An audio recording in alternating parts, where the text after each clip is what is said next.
I guess we're ready to start, and it's good, so good that you've came tonight, and appreciate it so very much. I'm Pastor Riley Richardson. I'm the pastor here at Myrtle Grove Methodist Church, and so glad that you've come. So glad we're able to host this event, and I see that Commissioner Underhill has made it. Again, thank you for coming. If you need the restroom, to your left, back behind you, through this, on the other side of this wall, there's a restrooms as well. So we're, again, Underhill, as he leads us through some confusing things, but you're going to make it all clear. So glad that you're here tonight and appreciate your time. Thank you, Pastor Riley. Actually, if you don't mind, it wouldn't hurt my feelings at all if you'd start us off with just a quick prayer, asking for the Lord to just bless everything. I will. Thank you so much. Let's pray. Father, we're so grateful and thankful that you woke us up this morning, breathed into us the breath of life, and gave us grace to make it through the day. We thank you, Lord, for your call upon our life as citizens to serve in this community. And we thank you, Lord, for those who have put this meeting together, and for Commissioner Underhill and for the work that he's done in this district. We pray your blessing upon this meeting, and we pray for wisdom and for understanding in all that, Lord, we do. We hope and pray that we'll honor you. In Christ's name we pray. Amen. Thank you so much, Raz. Thank you, sir. Well, considering the fact that this church has given us the space for all things that we have to do governmentally, it's Pastor, I definitely very much appreciate that. So thank you guys for coming out. I apologize for being a little bit late. Got a little slow coming off of base tonight. My intent of the town hall is that because obviously I think everybody who's already tracking this recognizes that the Board of County Commissioners has come up with a plan that they intend to implement for the redistricting. It is a struggle for me because even in our own meetings, we always have the public who wants to speak on an issue speak first, and then the Board of County Commissioners talks. In this case, for reasons I cannot begin to understand, we didn't have the town halls up front. The town halls should have come up front, and what we should have done is first ask the citizens, what are the equities that matter to you? What are the things that matter to you with regard to the redistricting? Okay? This is a very significant redistricting moment for us here in Escambia County because it's our first opportunity to redistrict in which we are not bound by the 1984 decision of McMillan versus Escambia County. Now, 1984 was a very different time, right? In 1984, the court decided that, hey, we need to have a majority-minority district. There needs to be a district that is heavily black so that African Americans can have proper representation. Okay, 1984 was a really long time ago. Our behavior here now, and hey, maybe that might have been the right thing back then. Okay, but in today's time, 2021, and there are many households, when they sign on the census, they're mixed households. So even at the household level, we have integrated as a society from having a black president, and yet we've had a black president. We've got black four-star generals. We've got female four-star generals. 1984 when that ruling was made.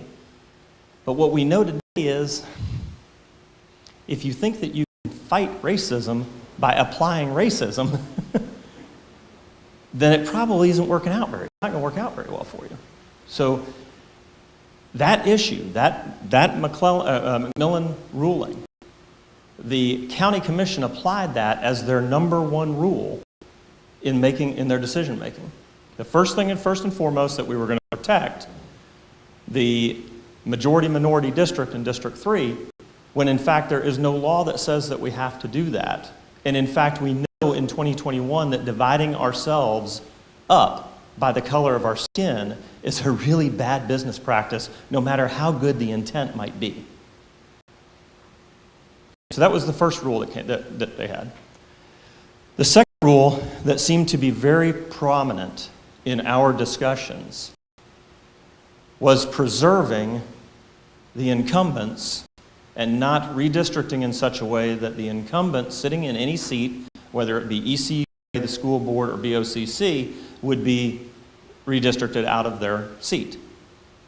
That was like a primary rule. how we made these decisions that are going to affect your lives for the next 10 years. Now, I asked the attorney, why is that a rule? Is that a rule that we're bound to by somebody? No, that's not a rule. That's the best business practice of the Florida Association of Counties, was the answer. Well, the Florida Association of Counties, for those that don't know, is made up of the commissioners from the 67 counties of Florida. In other words, they're all incumbents.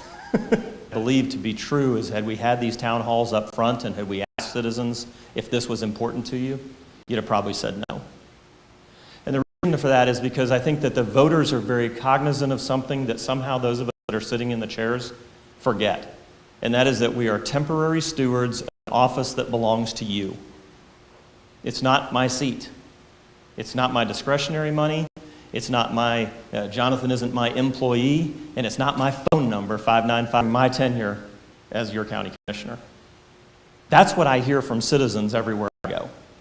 And it's funny because black, white, Hispanic, male, female, heterosexual, homosexual, rich, poor, this is something that people really agree on. I hear that same comment that the incumbent is a temporary steward of a job regardless of powerful a force in our government as it is. If you've already got the seat, you've got huge name recognition, you've got all the donors, lining up to give you money, people have already voted for you once, it's really hard to knock an incumbent out.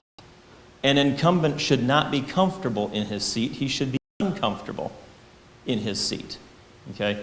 The redistricting with putting weight on the incumbent, what's good for people who are currently sitting in a seat, instead of focusing on you, some of what the county proposal is. It has, much hay has been made about my not attending the first meeting on this. Quite frankly, when this first came up, and Commissioner Burgott mentioned moving Perdido Key into District 1,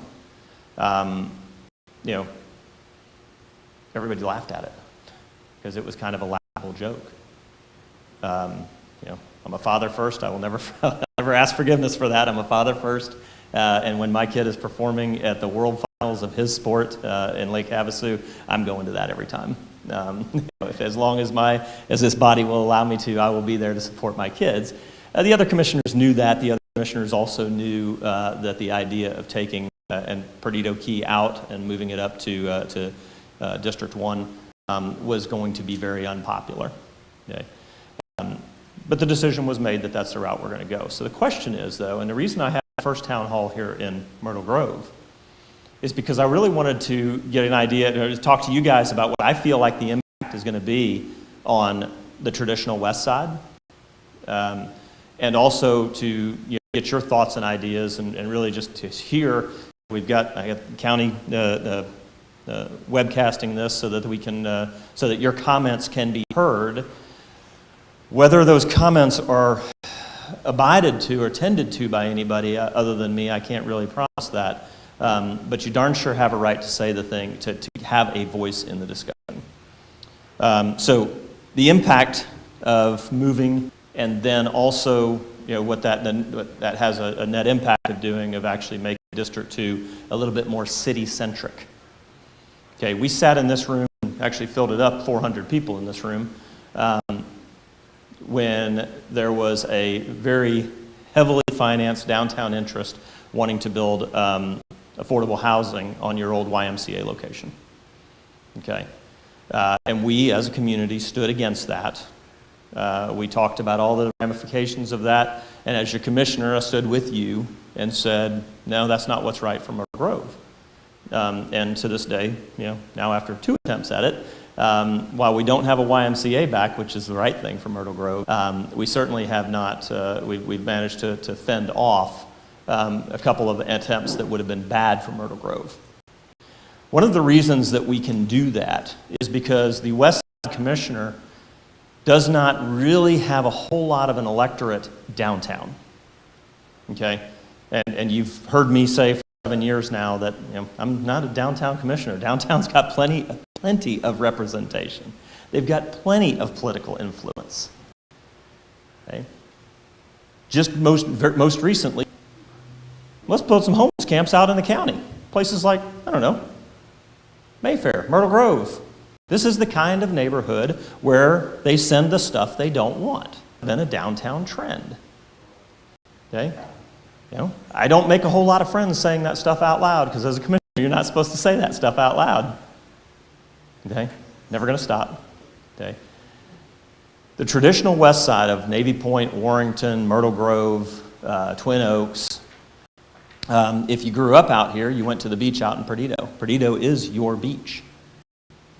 Okay? Prior to my coming on, and actually never been a secret as to why I ran for office, it's because the very downtown heavily financed folks wanted to pave Paradise and put up a parking lot. That was the thing that finally made Wendy's to go ahead and do it.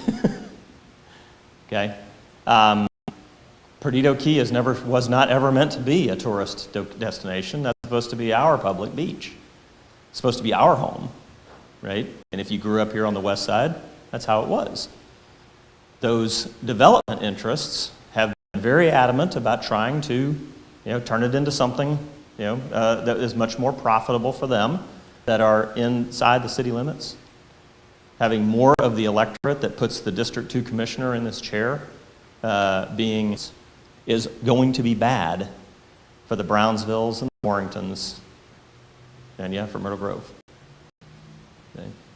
Now, there's a common trope that I quite often, that all the D2 money goes to Perdido Key and that's all it cares about. That's all the District 2 cares about. And I hear that, and yet the tale of the tape makes it clear that that's just not the case. In fact, the people in Perdido Key, when they tell me what they want, they say, focus on the stormwater issues, focus on the trash. People in Perdido actually want to have less focus on Perdido. Okay, so be very careful about that trope, right? It's a lie, it's always been a lie. The people that moved to Perdido Key who didn't grow up around here, those people recognize, that they moved to Perdido Key instead of Destin because they didn't want a Destin, right? They didn't want to live that lifestyle. They wanted to live a family lifestyle. They wanted to live the lifestyle that we've got here. Town interests, that's going to make the old days look like good old days. Tells a very different story. More street lights have gone up within a couple of miles of the front gate of Corey Station than just about anywhere else in Escambia County. More stormwater, more street lights, all those kind of things. Chris, tell me if I'm wrong, but and we would be even more successful with our stormwater issues here in Escambia, and particularly in Old West Side, if we hadn't been up against so much political pressure. Lake Charlene should have gotten its project done 2 or 3 years ago. And the 80-something houses that flooded in the last storm wouldn't have flooded, didn't have to flood. Okay? That's the politics. Okay? And the more that your commissioner is influenced by downtown money and downtown interests, the more you're going to have the PMAEs, and you're going to have the OLF8s, and you're going to have empty tech parks, and the more that you will continue to not have the stormwater issues, the traffic issues. And just as we've seen very, very recently, that when they run into a problem, like their homeless problem that they've got down there under 110, when they finally decide to solve it, their solution is to kick it out to the west side. Okay? No matter what you do, you got to make sure that west side representation represents everything from Bayou Chico west, and you've got a voice in opposition to the things that downtown feels are good ideas. Okay? Because they're just not good ideas for us here on the west side much of the time. So we started with the McMillan case, which we shouldn't have. We focused on incumbents, which we shouldn't have. And then we got into this kind of very political thing with regard to Perdido Key. Okay? Perdido Key is a very, fairly politically powerful equity ship, and about repairing the old stuff. Okay? But we're not wanting to tear everything down and start over. Right? Your interest up in Beulah, all new stuff. Right? You see how those two things, you're going to find that if you've got a county commissioner who's bent between those two things, he's probably going to end up doing neither of them well. Okay? Our role here on the west side, stewardship. That's the key word, and it's been the key word for 7 years, and it's been pretty effective. So those were the paths that we took. And those paths gave us the commission proposed districts. Now, unfortunately, I hate, this one's called the Burgash plan, that one's called the Underhill plan. Again, for some reason, it's not about us. So get it through our heads, right? It's not an Underhill plan and a Burgash plan. They're two different approaches. This approach is what you arrive at. This is what you arrive at when you say, we need to make sure that we don't move any incumbents out of the districts that they're in. You see this little down right here? It's kind of an anomaly. It doesn't take a rocket scientist to know that's an anomaly. You know why that's there? Because that's where an incumbent was 10 years ago. Okay? When you think through those processes, you end up here. I think those are all the wrong processes. Process should have started with you guys, not ended with you guys. Should have started with a town hall. Should have started with quite a few town halls, listening to your equities. And then what we should have focused on is, first of all, saying incumbents, it's been a great ride. And if you are a truly good incumbent, right, if you've earned the right to continue to represent the people, you've got super high name recognition, you're going to do just fine in the next election. If you didn't do a good job, well, that problem solves itself too, right? So you throw out the incumbent issue, and then you focus on trying to keep our neighborhoods together. Okay? Now, we've got a rule, a requirement, that the districts be more or less the same size. Okay? And unfortunately, that meant that you have to kind of move your precincts around in such a way that keeps your numbers together. Well, one of the travesties of 10 years ago was splitting Myrtle Grove up. Okay? On the map that we've got here, utilizing, focusing on putting the neighborhoods together, I wasn't able to figure out a way to run the numbers in a way that got Precinct 99 back into Myrtle Grove, back into the same district as the rest of Myrtle Grove. Okay? It needs to be. It should be. And in all honesty, if we weren't fighting so hard against the bad business practices that gave us this, in fact, we were just focused on primary, number one rule, keep the neighborhoods together.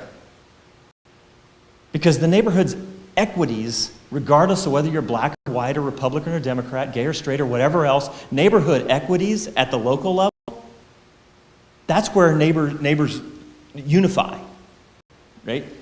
When we went and put the 700-something streetlights up that we ended up with in Myrtle Grove, the party affiliation of any of the people who worked so hard to get that done. And I didn't care. What we did all care about was streetlights, and we got streetlights because we worked together as Myrtle Grove. Right? And for those of you who participated in that, you remember how that worked. Here's the map. Where do you guys think the lighting needs to be? And I shut up and listened. Now, if we said, we couldn't get a power there, we didn't get a light exactly everywhere somebody wanted, but it started with what? It started with you guys. It started with your opinions about your neighborhoods. All of our local politics needs to begin, and not hardly anybody up in Beulah wanting OLF 8, but they got it rammed down their throat because the political interest, the political demand signal said, we're going to have an industrial park up there. Now, the people had to fight hard to try to get it modified from an industrial park and turned into something else. But at the end of the day, that wasn't Beulah's initiative. And yet it was rammed down their throat. Okay? Perdido Key, let's see, we got Mr. Krupnick here, Perdido Key Association, appreciate you coming out. Perdido Key had absolutely no interest in having a bingo parlor, having gambling there. Wasn't in our interest. But boy, the government was sure pushing to give us one. If you queried anybody out on the island, it was always one of those that was like 5-1, 7-1, 10-1 against. If you focus on the people in the neighborhood first and last, then you give the people in the neighborhoods what they want, things work out just fine. And you don't go spending money on things you don't need. So when I had Connor, our intern, number one is keep the neighborhoods together to the best of your ability. Time ran out on us a little bit with regard to Precinct 99, but there's absolutely no reason that we couldn't continue to work on that and get 99 back into Myrtle Grove. Okay, no reason at all for that. So what you see here is two different outcomes has almost no dissent from anywhere in the population. Okay? This one, enormous amounts of dissent. This one has dissent coming from traditional West Side because they recognize that the more focus, that the more you expand that focus away from what is the traditional West Side, the weaker that your District 2 Commissioner is going to become with regard to the issues that matter here in Morro Grove. It's extremely unpopular with Perdido Key, and it's extremely unpopular with Beulah. And I won't kid you, it affects them a lot more than it does you. But it was also important to me because, quite frankly, Myrtle Grove is the core of the West Side. It was important to me to start the town halls here. So that's why I had this one here tonight, and I appreciate you guys coming out for it. So what I would like to do for anybody who has a voice that they would like to be heard with regard to, to the redistricting, doesn't matter if you agree with one or both of these or neither of these, doesn't matter one bit. I would just ask that everybody be respectful of one another's time and just stay on topic because everybody came out tonight to talk about. Oh, we got another microphone. I need to get your voice heard. And again, it may not make a difference, but it makes a difference to me. So. You'll see me 3 times this week. I'm most interested in hearing what citizens have to say. I'm an involved citizen. I've had several discussions with my commissioner, and I'm troubled by the commission's proposed districts because of my commissioner. He's a nice guy, but we won't go down that path too far. And he's probably watching this thing if he's got an ounce of brains, and he certainly does. This is Rex Jensen speaking. Can these be, to me, this should be on the ballot. We should have a say in what happens here. Not you guys, because I'm here for a long time. And I'm from someplace else in the world originally. I'm one of those that moved down here because of air conditioning. I actually grew up in California. The Brownsville questions, I watched the special meeting the other day that you guys had downtown, and the discussion about the Brownsville area and things. One of the problems we have, let me just look around the room here. Well, I don't see anybody that's of color, the current vernacular. I'm sorry to hear that. I mean, with the place. Calling you all kinds, and just for the record, my roommate in the air, I'd like to see this on the ballot. Take it out of your hands and let us decide. And then if we've made the mess based on that or this proposal, then we have to live with it instead of running around being irritated. Correct? That is correct. Yeah. So to me, you have no axe to, well, you may have an axe to grind, but Comments, and I'll say that you're right in that not having an axe to grind. In that, for me, this was always going to be a very temporary job. I'm a very, very strong believer in the way that the founders built this nation.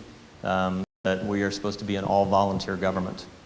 Okay, there shouldn't be want to stay on topic, but at the same time, if you really want to fix this career politician garbage, push to make sure that there's no benefits that exceed the time and service.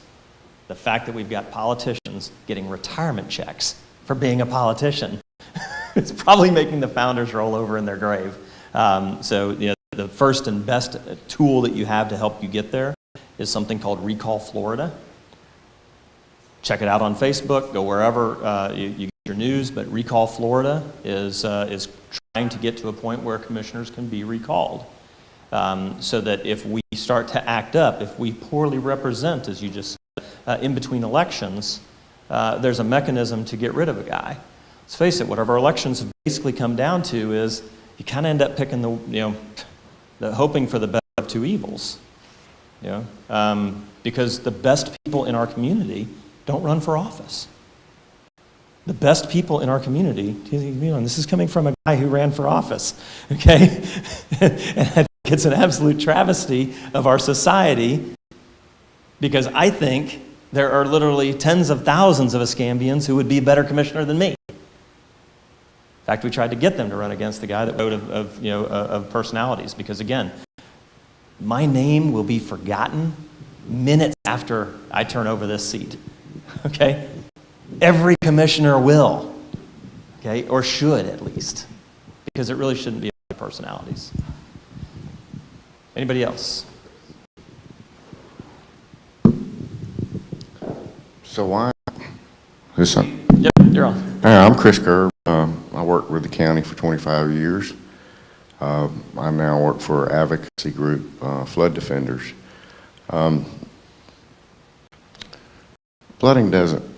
Drainage and flooding doesn't follow district lines. The water don't care where it goes. There's a lot of flooding in the county. I don't want to get off subject. Steve Strawberg, so if this district is improved that way, is he not allowed to run? That's correct. He would not be eligible to run, well, he would be eligible to run, but he would have to, the way our law works is you have to live in the district on the day that you're seated in your seat. So he would have to move off of his house on Innerarity or rent a house in the new District 2 if he wanted to be the District 2 commissioner. Okay. Why is the law that way? I mean, why can't I live out on Pensacola Beach and be a commissioner out in District 1?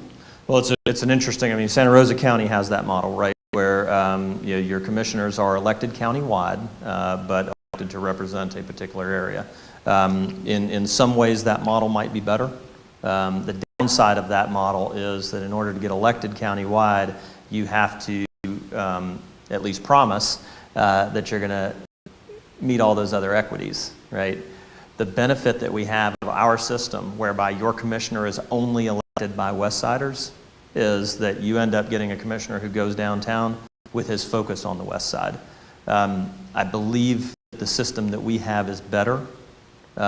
If we were a more noble people, you know, and recognized that you know, all the ships in this harbor are going to rise and fall on the same tide, if we could count on you know, downtown, then maybe I'd be supportive of that model. And there's a lot of folks are kind of pushing, not a lot of folks, some people are pushing to change the model of the county. But here's the thing that you got to know about it. It doesn't matter what the system is. If we don't send the right people into these seats, the system will not, there's no system strong enough to overcome bad intent stuff. So, Well, I would definitely love to vote for all 5 commissioners, Yep, especially when I work for the county. so I mean, I can see, I mean, like I said, there's a lot of merit to that discussion. It seems to be working. I don't know how Santa Rosa County voters. This is probably as good an example of anything as to why we need to very seriously look at the way we do things in Escambia County. Because I can tell you what's going to happen at the next 2 meetings. The discussion is going to be almost entirely about incorporating Beulah and Perdido Key. And that's not good for anybody, to be honest with you. But as a Perdido Key resident, incorporating. You know, I don't like it. I don't want to, but I just see the direction things go, and the things that I've learned over the last 7 years tells me that, you know, that's probably the only way to protect those equities. You mentioned Santa Rosa County. I was over there at their last board meeting, and they just voted to keep the district lines the way they were. They're about 10, 15 years behind as far as their codes and flood protection standards. Yeah. And their website, and I could go on with the list. The reality is that the only portion of the current district's part that's really gotten any voice over the last 10 years in terms of people being, you know, feeling like they really weren't in the right district was this Precinct 95. Okay, this is your Perdido Bay Country Club. Very much Perdido Key type of interests. You know, they shop here, they go to church here, their kids go to school right here, right? That's all, you know, that's all, they're Perdido folks. You know, if you ask them, where do you live? Out by Perdido. Okay, so in the definition of Greater Perdido, if you ask, hey, where do you live? And you say, out by Perdido, that's what Greater Perdido is.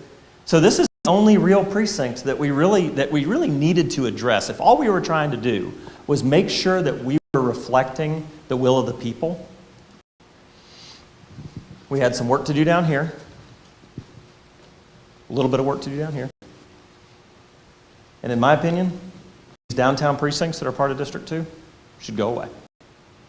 Okay? Under this plan, they do go away, you'll notice what happens to the city. Now, the city is a bit more liberal, a bit more left than the rest of the county, and that's just a mathematical fact. Okay, the politics of the city, much more, a few degrees to the left from where we're at.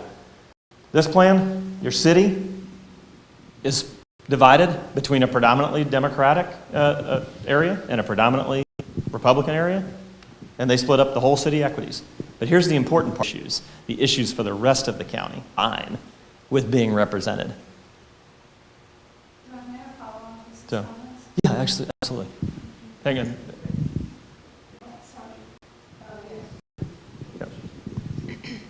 Check. Can you give us the timeline of what's the board's going to do on this? What are the next steps? So far, there's been actually a substantial amount of pushback on the county plan, primarily from the Beulah and the from Beulah and Perdido. If that pushback continues, and if that pushback were to expand across the county, then I think it's reasonable to expect that there would be that the county would push back or would pull back from this plan. Okay, honestly, that's the best thing that could be done. Best thing to do would be to pull back and go have the town halls, start the discussion the right way. If that doesn't happen, this comes before the board on December 2nd, and if there's not a significant amount of enough pushback from the citizens to make those commissioners rethink, then they will enact this, and it will go into effect probably the next day. So December 2nd timeframe, unless the people step up and tell the commission not to do this. And based on the discussion, focus on the areas that we need to work on, which districts are more likely to lean towards what you're proposing? Well, certainly I think that Perdido and Beulah, and the greater Perdido and greater Beulah areas are leaning very hard toward this other proposal. They have very serious heartache with those equities being jammed into one and being represented by a single commissioner. I also believe that here in on the west side, there needs to be some people recognize that this is going to leave you somewhat poorly represented, and that it's very easy to get to 3 on anything for a long time. Those are the kind of primary ones that I'm focused on, because those are in my district. Those are the people I represent. In all honesty, I believe that anybody who believes it's wrong to separate people by skin color should be standing up and saying, this is morally flawed. This is morally flawed because it begins with that concept of separating us by skin color. I would hope that we as Americans would stand against that. One of the other struggles that you have, and really, I personally would like to see us, we're a better society than that, and to go back and remove that idea from our discussion. Whether we have the political power to do that as the people over the way that things have always been done in politics, that's another matter entirely, and I don't know the answer to that question. Are there any citizen-motivated group? Whether or not there's any organized objection to it, I really don't know. Jonathan, are you tracking anything along those lines? I haven't had a group say, I represent X group, and we are going to do this, so I haven't had any communication from any organization like that. No, this is as grassrootsy as it gets. That the people should, if the people are going to speak up, it's going to be, as individual people. So as a resident of Inner Island, it might be beneficial for us to work through our homeowners association, because those are bigger numbers than individuals.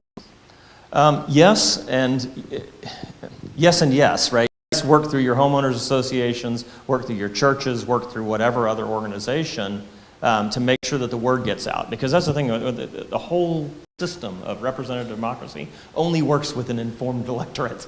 Right? The average, you've seen very little about this in the press. You're not going to see a lot about this in the press. And I can assure you that the Pensacola News Journal is not going to do give us any kind of good discussion about the idea of eliminating the racially designed district. That is simply a bridge way too far for our local press. So yes, you work with your homeowners association, your churches, your groups that you're a part of to make sure that the citizens have the information. What the end result is actually, and I've said this many times in my 7 years, I'm a lot less concerned about the end result than I am about making sure that we stay pure to process. Okay? And pure to process in this case is making sure you as citizens are informed. Okay. One last question. Because the redistricting is somewhat based on the McMillan requirements being lifted, one of the requirements for McMillan was we went from at-large districts to these districts and individual elected commissioners. Was there discussion when McMillan was lifted in redrawing the district lines to going back to at-large? No, there was no discussion of that at all, and that should have been, that's an important part of the discussion. As I've said, I'm not even really sure I like that grand to run an effective primary election in District 2 right now. Okay. Right, race, you're looking at about 250,000, okay? So the barrier to entry, right, things that prevent common people from stepping up and doing the job, that gets worse with the county-wide election. But at the same time, as you kind of alluded to, was there a conversation? You didn't ask what was the outcome of the conversation. The question is, was there a conversation? And the answer is no. Truly unfortunate. Mel, go ahead. Thanks, Doug. And I want to start respectfully and congenially with saying where the two of us are lockstep. I really think it's very unfortunate that Commissioner May did not drop down to the water. I was a big proponent of that, and I found it very disconcerting that a lot of the discussion hinged on the two ECUA candidates and keeping them in a place where they could continue to run in the same district. And as I said publicly down at the BOCC meeting, that this is something that I agree with Commissioner Underhill about. When I first heard that you were planning on trying to get rid of downtown, I was adamantly against it. And when I first heard that Commissioner, the reason was because I thought those are wealthy districts, and that's going to leave, some pretty struggling areas that used to be neighborhoods that weren't struggling, and they need a lot of lift and help. I speak as somebody who lives on the west side, the real west side, Navy Point. And that's why I'm here tonight, and being respectful to the gentleman that is here for Beulah interests, and I understand that. Well, for redistricting, I mean, you're here from Beulah. Oh, okay, sorry, District 1. I should have said District 1, and so I just wanted to say I did discretionary for capital expenditures every year. And then Mr. Fetzko brought his map, which I thought was fantastic. I couldn't speak to it at all because I felt like it would be unethical of me as a candidate because his map would have undistricted, redistricted all three GOP candidates. So I had to keep a stopper in that, and I didn't say a lot about it. But Paul's map really reflected what the real West Side was, I thought. All I said at that time was I thanked him for being somebody who understood the core value of the core neighborhoods on the West Side. And I started to realize, which over the lifetime of a tenure of a commissioner, that's $4 million in capital expenditures, along with LOST, restore monies, all the different pots on the West Side. And we need it. We got a lot of infrastructure needs. Just a couple of things that I wanted to respond to, just brush over quickly so that people aren't worried about it, or Myrtle Grove. However one feels about the current homeless camp at Satoshi, the three locations that the city is eyeballing, two of them are in Commissioner May's district and one is up in Houston in Commissioner Brash's. So there are no plans on putting more homeless camps here.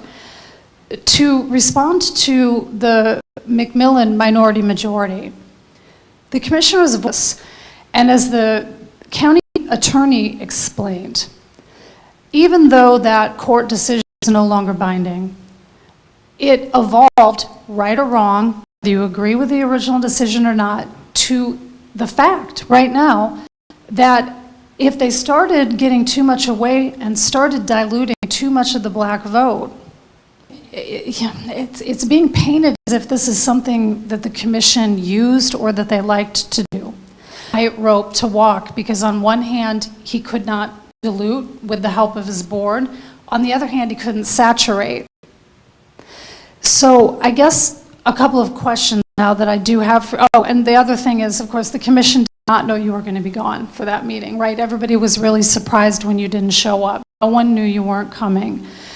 And so what I don't understand is, one, you took 2 late cracks in a map. This is not the first map you brought. This is the second map you brought. It busts Myrtle Grove up even more. On that map, the district that you said you couldn't fit, that's one. 2 is, if town halls were so important to you, why didn't you have some? You didn't need, just like you don't need right now, the blessing of your board to hold town halls. Hard learning curve to understand even how that works, and every time I think that I get it, even after all of the hours I've put into it, I find out I know something. So why no town halls? And finally, what would you do about the fact that even Mr. Stafford said this map doesn't work? It doesn't work for the residue, the leftover of the minority majority for not catching a lawsuit on diluting the black vote. It doesn't work for equal distribution of the population. David Stafford, is this correct? This map does not solve any of those problems. It doesn't work, and he had to, in his very polite way, say yes. A few commissioners' forums back. Mel, stay on topic, okay? Well, this is the last one, because this is about downtown.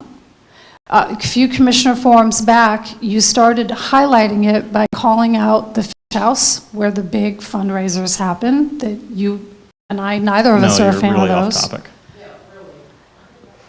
This is to get it back to downtown, Doug. So would you have a commitment, since you're so concerned about this downtown problem, the rest of your time as commissioner, of actually helping our district downtown while you are the commissioner of the district? Mel, it's really not the right place for a campaign speech. Oh, this isn't a campaign speech. You brought up a lot of things that didn't have to do with redistricting. So I will bring it back then to my questions. If town halls were so important, why didn't you hold any? Why didn't you let the commission know that you weren't going to be there? And why did you bring a map that doesn't fulfill any of the things that need to be fulfilled for state law and for David Stafford's office? Okay, done? Thanks. Anybody else? I just want to understand for a second. I've got a big voice. Asking your question. You want, as an individual, they're going to pay attention. So you can send your homeowners association in, fine. More people that show up or write, the better off you are. And that's what needs to happen. That's why I'm here, to hear what everybody in this district wants to do, because I've got some concerns about my own district. I want to hear what people are having to say. And I like what I'm hearing. I think I saw you the other night on television, and I know that everybody wants to, they don't want change. That's what you don't want. You don't want Perdido Key to change. You like the way it is. There was a lady that spoke. We want Perdido Key to stay the way it is. Well, we're going to have development. Nobody in this room lives in a house that was here forever. Nobody. There's been development around here since the Indians were here, when they came, the Native Americans, excuse me. But you need to be in touch with elected officials. My serious concern with any of these maps is I don't feel like people that sit in the seats that you occupy are paying attention to what the problems are in this community. I'm worried about flooding that's going to start because of all the development going on at Dog Track, 125 housing units going in with, under our zoning, we're 25 housing units per acre. How did we ever get that passed? Particularly on the west side where there's, the drainage is just, you can dig a well with a spoon. Anyway, thank you. Yeah, you make a great point. I mean, you're right. We are out of touch. We're out of touch with what the citizens want. Now, we've got a farm up in North County, okay? My wife works up there. She has the blessing of being able to work from home, and she has a fairly data-intensive job sitting at her computer at our farm, access through Verizon, and it costs her $40 a month. Okay? The government does not need to spend $20 million on that. But you know what? Everywhere I go, you know what people want? Sidewalk, street lights, stormwater, whatever. That's the priorities of the people, and it always has been. Interestingly enough, if you look at the mandate that creates county commissioners, that's what we were created to do: public safety and infrastructure. Not high-speed internet in the North County, not jobs. Ask any business in Escambia County right now what their biggest problem is. So number 1 and 2, different companies, it's going to be different 1 or different 2, but these are the 2. Supply chain's all jacked up, and I can't get the supplies I need to do business, or I can't get workers to show up. So if we're spending all of your taxpayer money on jobs for whom? Well, let me go ahead and break it down for you. Jobs for the people that they need to move to town to buy the houses in the cookie cutter developments that they're building in all of our farmland that's left over. That's what it's all about. But that's not true equities. It's not what the people want.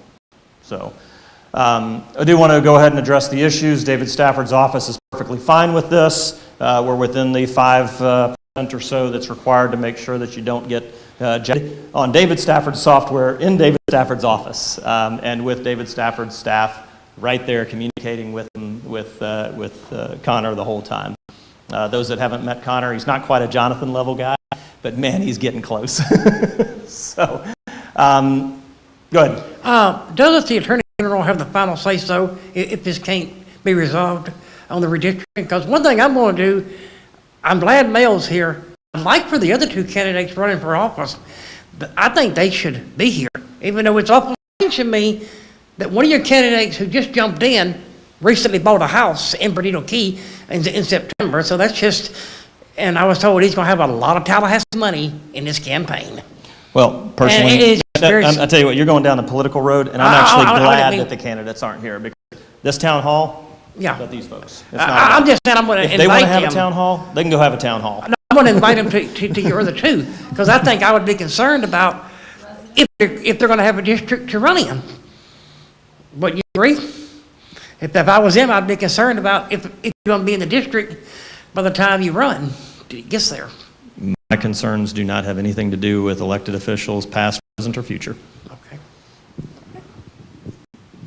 Anybody else? I know it's working. And when you're done, if you could pass it back, you got somebody behind you as well. Okay. So. Maps, will there be any changes at all to Myrtle Grove? No, From what it is as right the now. map stand right now, the biggest change that you're going to see with the commission proposed one is really the loss of, in my opinion, the loss of Myrtle Grove's WASTA as a county commissioner. And the Sector 99? The Precinct 99, the Precinct 99, it's really, because of the density of 99, That's what I was wondering. it really is a hard nut to crack. But I can assure you that if all 5 commissioners were working together, focusing on keeping neighborhoods together as our primary goal, if that was our primary goal, I can just about assure you that we could come up with a way that doesn't upset District 2 so radically and the whole historic west side so radically, and does keep 99 in, put 99 back into 2 where it belongs. No, I do not. I live right up the street, and I'm new here. I've been here year and a couple months, and I chose Myrtle Grove. The house kind of chose me, basically, and that's where I ended up. But the concerns I have are, like everyone's saying, the flooding. Luckily, where I'm at is at the knoll, the top, so I don't get it. But I can't drive the roads. My cars are a disaster right now with flat tires and issues. Flaxman right here, they fill the potholes. The road still sinks because the manhole covers are now up above the potholes. So you've got speed and this, yeah, I'm glad this over here got knocked down because 57, same issues. Yeah. Well, I and just, it really does our money where the people's interest was. We would not be spending $5 million a year on road resurfacing, 17 million. A residential road has a lifespan of about 20 years, okay? Which means, logically, you need to resurface 1/20th of your roads every year to maintain them. To resurface 1/20th of our roads every year would cost $17 million. We put $5 million into roads. Now, what does that mean? That's $12 million worth of roads last year that should have gotten resurfaced that did not, and $12 million the year before that, and the year before that. It's called deferred maintenance. Now, we've been doing that for about a decade now. $5 million or less going to roads. I got it wrong the other day. I called it action team. Perhaps I was being too optimistic. Where we got, citizens got together after the 2014 flood, which was this kind of radical come to Jesus moment, right? That said, we need to address this. And they came up with a set of plans. Chris, what would it cost to fund the SWAT recommendations? It was $417 million in 2015. Probably with inflation, well, you only spend $4 million a year on drainage, so that's going to take you 117 years based off that cost at that time. So if you add inflation to it, it's going to take you probably 100. Well, just be honest, it's just not going to get done. And Terry, that's, again, going back to, you nailed it, right? Everywhere you go in Escambia County, that's the priorities people have. The average common people, right? Not people with that have a lot of roads that work, fire trucks and ambulances that work, and for God's sake, stop paying minimum wage to cops, right? That's what I hear everywhere that I go. So those are the equities that are the people's equities. Again, if we start with the people's equities, we end up with very different solutions. Oh, I'm sorry. the last thing I wanted to say is I I'll come to agree you. with what he said, that this should be put to a vote from the people. Should be on a ballot that we vote on it, Yeah. not just the commission. In modern times, where we actually have the ability to put this stuff in front of the people, there's no reason for us not to have an active process.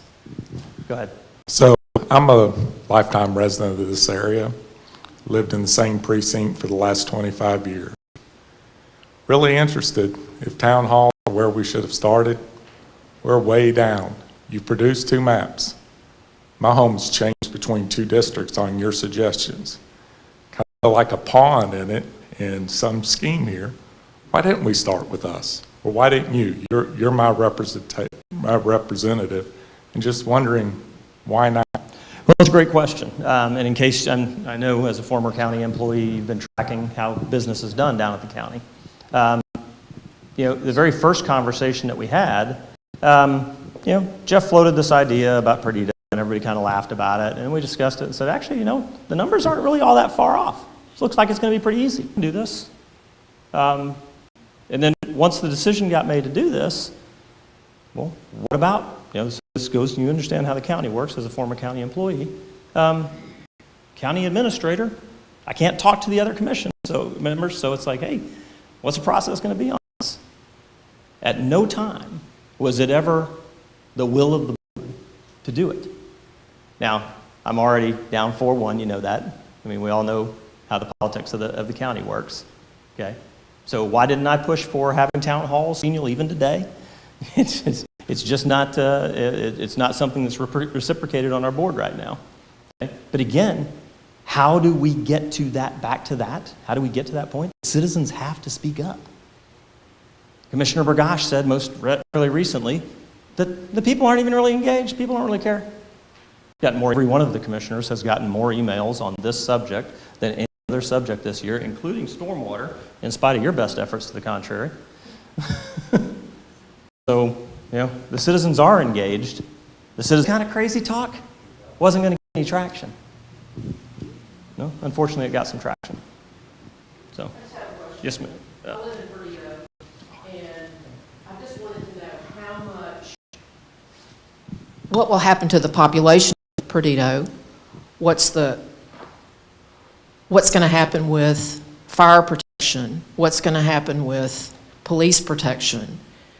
How big are we talking about becoming when we add since I'm not from here, I can't tell you what all the neighborhoods are and what all those precincts are. I have no idea. But when you add all that on top of Perdido, what happens to the Key?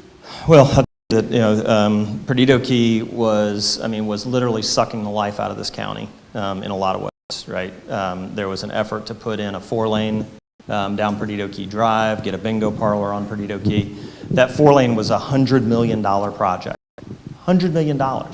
Now, we don't have another $100 million project in terms of roads in our county, but because all of the emphasis on build, build, build, or build, baby, build, like they were saying, right?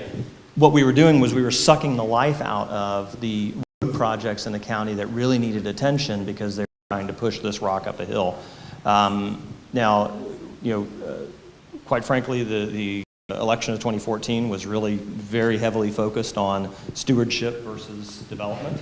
I was called the no-growther at that time. Interestingly enough, now they accuse me of being in bed with the developers. But and we implemented smart growth on Perdido Key in the form of the Perdido Key Master Plan. Perdido Key Master Plan, and then ultimately, so you got your Habitat Conservation Plan, you got your Perdido Key Master Plan, and then ultimately doing away with that 4-lane debacle, taking it over as a county road. That pretty much puts it to bed forever. The county will never have $100 million without state help to be able to do that. So that's really going to protect Perdido Key from development. As long as representative of Perdido Key is a steward, not a sellout, okay? Every single time that you see a condo go up, every single time that you see build out happen on that island, it becomes less your island and more somebody else's, okay? So the build out of the island is not in the best interest of anybody, here on the west side. So the Perdido Key Master Plan, and quite frankly, that beach mouse is your best friend. Today, Annie Griffin was the beach mouse lady that, and if you live in Perdido Key, and maybe that's not necessarily your equity, look at all the traffic going into Destin and recognize that's your home. Okay, if we ever lift that building cap, the big thing about that 4-lane is the 4-lane, having only 2 lanes, is the justification for the judicially implemented building cap. The building cap, as soon as we hit that building cap, that means no more construction on the island, but you can be certain that the development interests are going to be, not going to be, they already are trying to eliminate that, okay? And again, as soon as the build, baby, build attitude returns to that island, it's going to be sucking resources out of the rest of the I just thought I'd reiterate. I'm Charles Kronick, and I'm president of the Perdido Key Association. And I just wanted to, we're the main redistricting. So I just wanted to reiterate some of the things that myself and some of our other board members on the Perdido Key Association have said at recent meetings. And essentially, as the Commissioner has alluded to, we really don't want to be in competition with Beulah and OLF 8 and the whole really rapid growth Charles, can you bring the camera? Beulah and OLF 8 development, which is probably just back at the last several years in Perdido, was prevented. We have a bunch of crosswalks now with crossing with up-to-date traffic signals, so that at night they're bright, so you can more or less, you still have to be careful because some people don't watch those things, can cross the road at night. So it's a surprise to us that we're being sent into District 1. Many of our residents, yes, are they live some elsewhere, or many of our owners may live elsewhere, but they have second homes there. But a number of us do live on Perdido Key. We look to a future of modest development, one where the master plan continues in place, where development is limited to a degree. We want some improvements. We'd sure like to have underground utilities. I mean, you drive from Orange Beach into Perdido Key, and to some extent it's a little bit of a shock because Orange Beach has those. But we think our interests for the future will certainly be best served by staying in District 2. So, thank you. Thanks, Charles. Any other comments?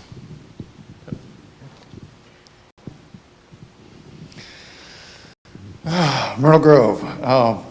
So I watched meetings for years now, and I found this redistricting meetings fascinating. Actually riveting, while the group of commissioners who try to form consensus amongst themselves who showed up at that meeting were trying valiantly to reintegrate Myrtle Grove into District 2, and they brought 61, Precinct 75, and Precinct 99 wholly as Myrtle Grove into District 2. Cutting y'all out again, slicing all that up again. Most of my life I've wondered why we did the school lines so that each representative in a district had a couple of schools instead of this oddity where schools end up getting cut out and there's Adams, multiple districts. Or do you want to have a school board member who can go ahead and have the time to deal with your concerns? And then, so we end up with some school board members, their phone never rings. All right, that may or may not be good for you. But, Connor, all right, maybe you'll be Jonathan one day on that jet ski, vroom, vroom, I'm coming for you after a fair, right? Try to stay on the subject. Oh. And, all right, so now, so far as the PK versus Beulah and all that, Myrtle Grove, listen to all the concerns of PK and think about how bad your roads have gotten in 7 years. Do you want a commissioner who has worked well with FDOT, brought up roads significantly? It's on Non-Mill Road the other day. It's a dream now. I think that in my 28 years there, that area has been under construction. It's pretty much brake stop all the time, like PK Drive has become now. I would say, Myrtle Grove people, you probably want to cut and run from Perdido Key. Let Jeff Bergosh or District 1 have that from here on out. Yes, absolutely. And keep the money here. You need some unified, small, central, to go ahead and bring this war of the Beulah versus PK versus the rest of D2, Warrington, all that. There are so many projects that should have gone through in 7 years. And I think once they're gone, we'll have a nice small district. Yeah.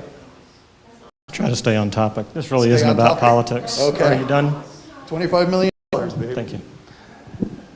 Always be careful about those who seek to divide. Always, always be careful of those who seek to divide. How many districts are going to be in? Connor, did you run the numbers on that? So one of the interesting, a district is made up of various precincts. Precincts are where you go to vote. The interesting things we heard just now a couple of times referring once again to incumbents, this time incumbents with regard to the school board. A dialogue you just heard where you're going to take those schools out from under a school board member umpty frats. Schools don't belong to districts. And representatives on the school board do not represent a school. Helen Caro is not a District 2 school or a District 1 school. They represent the people, the parents, and the children who go to those schools. Again, when you listen to the things that are being said, you just find that people seek to divide instead of unite. You got an answer for her? Yeah. So, hello, for those that don't know me, my name's Connor Mann. If you've called the office within the past year, you may have spoken to myself. But there's 14 currently precincts in District 1, and there's 14 precincts in District 2. The way these maps are drawn, when we look at redistricting, is really by census blocks. It's going to go. But one of the main objectives in redistricting is trying to smooth out these district lines, right? So we look at these districts, and they're all, cockeyed and cattywampus, as one might say. Obviously, this being the majority-minority district, for instance, 101 has a lot of white people in that precinct. So when drawing this map, 101 couldn't be put into District 3 because it threw off the numbers. There had to be a minority-majority district in the way that the county is currently running their districting process. What I will say with this proposed map, when we sat down with David Stanford's office, all of the percentage of population in each district has to be a 5% difference, or it can't be more than a 5% difference. This one is in a 4.6 difference. I believe the median number is about 64,000, roundabout there, in population total. But when we sat down with his office, our main objective was to, try to put these communities back together, and trying to do so where there's cleaner lines. Because you get to the point of gerrymandering. In our school systems, we're taught that gerrymandering is this wicked, evil system, which it is. When we redistrict, we don't want to gerrymander. We don't want to know where our elected officials' houses are. Like in the program, we got a soft program, so not the full program, a kind of buzzed down version of it. But we got a program to work with in our office. And when you start the program, the first thing you see is where the commissioners' houses are.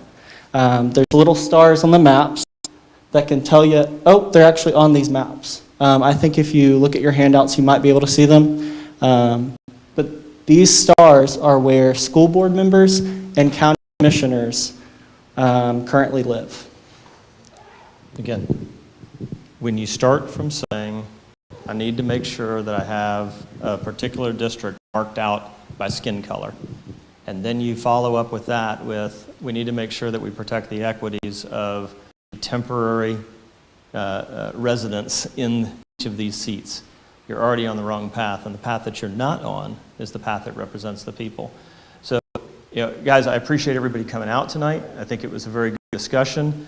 I would ask that everybody who has any opinion about this, one way or the other, doesn't really matter. I mean, you'll find actually, Connor was it started off, he came to me as an intern, and we ended up keeping him for, I don't know how long you've been with us now, but I very much value and surround myself with people who don't tell me what I want to hear, but tell me the truth, as a friend. So please hit me up at the county, talk to the other county commissioners, talk to your friends, talk to them about how these changes will affect you, okay? It's important that we have the dialogue. It's important that we have that discussion among the people, and that those voices be heard by those of us who are temporary stewards of the seats that represent you. I would just make one suggestion. Yes, ma'am. Go to at least 6% of black churches, and you tell them exactly what you just told us. There's nobody here. They're not here, and they're not going to be. Chris, did you want to finish this up? I'm going to go ahead and do it for you. Y'all need to check out Flood Defenders. It's worth looking at. That's right. Actually, you mentioned something Make about it short. She's been waiting. the American Recovery Act, the $22 million, for the people to say, where do you want to spend this money? And then they came back and put 1.0. Biden's the design part first, and then go after that federal funding for that internet service. Thank you very much. Hi, my name is Barbara. I've lived in this area for approximately 52 years now. the color issue in our county is changing dramatically. Used to be, Brownsville and certain areas downtown. Well, I'm proud to say, stand up and look around your community, folks. There are black people right next door. There are black people living in homes with white people, just like me. My nephews live with me, and they're men of color, and I'm proud of them. We need to stop thinking along the lines of what's good for this area because it's a black area, and what's good for this area because it's a white area. That doesn't fit anymore. Open your eyes and look around you in regards to race in our county, because it was a long time coming. I got commissioned, my first commanding officer was a black man, and I mean, as a military guy, the military kind of led the way on a lot of things, and certainly the integration of race is one of them, because when somebody's dragging you out of a really bad place, you do not care about the color of his skin. So I appreciate the comments. You're right. I mean, it's time for our silly, right? Because we don't really do much leading. The reality is that the people have already led on this path. Interracial says, well, what color is your family, right? Well, I mean, that's not as easy. I mean, that used to be it used to be a check one. That needs to be a check all that apply now, or better, just eliminate the question, because it's really not what divides us. It only divides us by those who actually profit from that division. And that's really true just about any time that people is a follower of Christ or has never seen you treat anybody any differently. You treat everybody like a neighbor. Well, I appreciate that, and thank everybody for coming, and I appreciate everybody's opinion. I grew up, in a family that said, there's in the South, there's two things people are passionate about, and that is politics and religion. And I think it's three things: SEC football, Roll Tide. So I just had to throw that in there. I'm sorry. I take back that I just said about you. Take back that. But thank you for coming, and I do appreciate the partnership that we've had with our county commissioners and our county commissioner, Doug Underhill, who has worked with Myrtle Grove Revitalization Group. Hopefully, I wish you the best in your endeavors moving forward, and whoever our county commissioner is, I plan on working with them. Just as I prayed for President Trump, I'll also pray for President Biden and his cabinet as well, because we're going to, if we're going to see improvements, if we're going to help improve people's lives, we've got to get to a point to where we can work together instead of standing on our proverbial side of the fence and name calling. We've got to get past that. We can get to a place to where we can look out for the needs of everyone and not just the needs. All for coming, I really do. And I just say this, as I do on Sunday morning as well, you don't have to leave